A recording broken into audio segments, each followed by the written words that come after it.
अस्सलाम वालेकुम रहमतुल्लाहि वबरकातुहू। दाइस पर तशरीफ़ फरमा मेहमान ख़ुसूसी और सभी सामीन, आज जिस मुज़ाकरे का यहाँ कंक्लूजन मुझे पेश करना है वो मुज़ाकरा ये था, दस्तूर और हिजाब। दस्तूर और हिजाब के इस मुज़ाकरे में जो चीज़ें जो बातें डिस्कस हुई, सबसे पहली जो पॉइंट है वो ये कि शरीयत के मुताबिक हिजाब का हुक्म। तो उसमें सूरह हिजाब की आयत नंबर 59 और सूरह नूर की आयत नंबर 30 पर डिस्कशन हुआ। सूरह हिजाब में अल्लाह पाक फरमाते हैं, ए नबी सल्लल्लाहु अलैहि वसल्लम, अपनी बीवियों और बेटियों और अहले ईमान की औरतों से कह दो कि अपने ऊपर अपनी चादरों के पल्लू लटका लिया करें। ये ज़्यादा मुनासिब तरीक़ा है ताकि वो पहचान ली जाएं और सताई ना जाएं, और अल्लाह ताला बड़ा गफ़ूर और रहीम है। सूरह नूर में भी अल्लाह ताला आपसे से मुखातिब होकर कहते हैं कि मोमिन औरतों से कह दीजिए कि पर्दे के मुतालिक सारे अहकामात उसमें बयान किए गए हैं। शुक्र पर्दे में इस बुत को हया ने रखा, वरना ईमान गया ही था खुदा ने रखा। दस्तूर में जो मजहबी आज़ादी है उसके ताल्लुक़ से जो बातें डिस्कस हुई वो ये है कि हिंदुस्तान में मज़हब की आज़ादी एक बुनियादी हक़ है जो हर ज़ी फहम शख्स पर रोज़े रोशन की तरह आया है, और इसकी खिलाफ वर्जी दस्तूर हिंद की खिलाफ वर्जी है।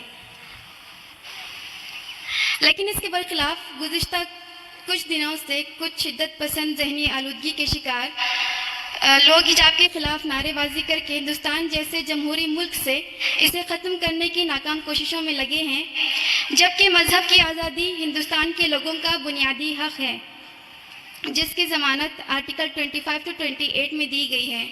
हिंदुस्तानी आइन के दिबाचे में लफ्ज़ सेकुलर है और आर्टिकल 25 से 28 में ये वाज़ह तौर पर बताया गया है कि रियासत किसी भी मज़हब के पेशे में इम्तियाजी सलूक, सरपरस्ती या मदाखलत नहीं करेगी।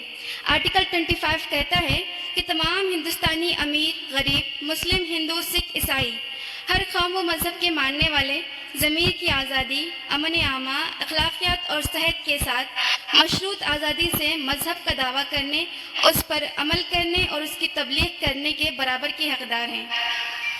और आर्टिकल 26 में हिंदुस्तानी आइन ने हमें ये हक़ दिया है कि हर मज़हब वाले अपने मज़हब के मामलात खुद संभाल सकते हैं।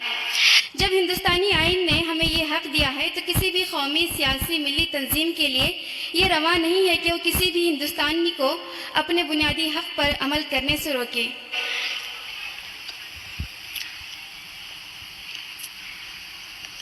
गुज़िश्ता दिनों जो हिजाब कंट्रोवर्सी का जो कर्नाटक में मामला पेश आया था, जिससे इस बात का बखूबी अंदाज़ा लगाया जा सकता है कि ये हिजाब के ख़िलाफ़ एक गहरी और मुनज़्ज़म साजिश है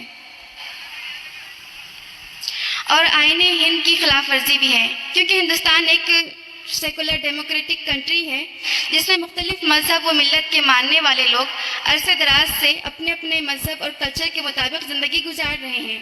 और ये इस मुल्क की एक बहुत बड़ी खुसूसियत भी है जिस पर पूरी दुनिया को रश्क और हैरत है, और यूनिटी इन डाइवर्सिटी की एक ऐसी मिसाल है जिसकी कोई भी मिसाल पेश करने से पूरी दुनिया खासिर है, मगर चंद सियासी लोगों की गंदी सियासत की वजह से वतन अजीज़ का जो हाल हो रहा है वो नाकाबिले गुफ्त शनीद है।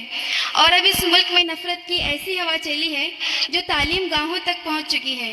कर्नाटक के स्कूल में जो कुछ हुआ या हो रहा है और हिंदुस्तान के मुस्तकबिल के लिए खुश आइंद बात नहीं है, क्योंकि आज हिजाब का मुद्दा है, कल कुछ और होगा, परसों कुछ और होगा, और इसी तरह हिंदुस्तान के आइन की खिलाफ वर्जी होती रहेगी, जबकि हिजाब का इस्तेमाल हिंदुस्तानी आइन के किसी भी दिफात के खिलाफ नहीं है। तकरीबन हिंदुस्तान के हर रियासत का अपना एक अलग कल्चर है जिस पर वो अमल पैरा होते हैं। यही वजह है कि हिंदुस्तानी पार्लियामेंट में कोई टोपी और कुर्ता पहन कर जाता है तो कोई धोती और कोई भगवा लिबास पहन कर जाता है।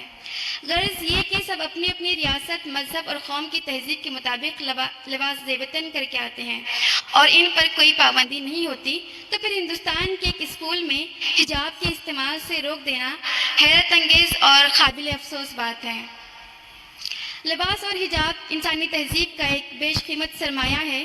اسے ہٹا کر ہماری پاکیزہ تہذیب و تمدن کو فحاشی اور عریانیت کی طرف لے جانے کی جو کوششیں کی جا رہی ہیں اور اسے اس طرح سجا کر پیش کیا جا رہا ہے جس سے لوگوں کو لگے کہ واقعی حجاب اور اسلام تہذیبی لڑکیوں کو اعلیٰ تعلیم اور برابری کا حق دینے سے روک رہا ہے، جبکہ حقیقت تو یہ ہے کہ لڑکیوں اور عورتوں کو مذہب اسلام نے جتنی عزت اور رفت دی ہے اتنی کسی بھی مذہب و ملت نے نہیں دی.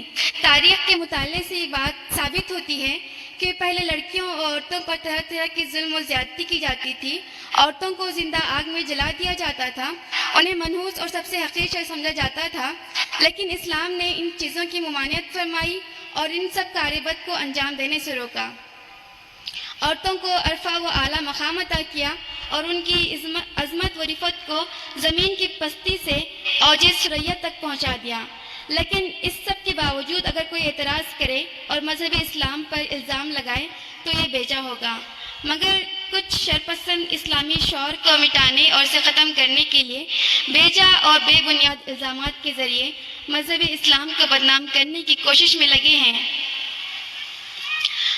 تو خواتین اور لڑکیاں ان کو یہ اسکول اور کالجز میں یہ دعوت فکر دے رہی ہیں پردے میں رہ کر کہ حجاب و پردہ ان کی تعلیمی مراحل میں کوئی رکاوٹ نہیں ہے بلکہ انسانی بھیس میں حیوانی بھیڑیوں سے انہیں تحفظ فراہم کرتا ہے. اور پورے ہندوستان کے آئین نے ہمیں اپنے مذہب پر عمل کرنے کی پوری آزادی دی ہے اور جب حجاب ہمارا آئینی اور بنیادی حق ہے تو ہم ہرگز اس سے پیچھے نہیں ہٹیں گے. ہماری عزت، ہماری رفت، ہمارا رتبہ حجاب میں ہے. سکون دل آبروئے نسواں جسد کا پردہ حجاب میں ہے. ہمیں جو بھارت نے حق دیا ہے نہ چھینو ہم سے یہ حق ہمارا. جو بے حیائی کے ہے پجاری انہیں خبر کیا حجاب میں ہے.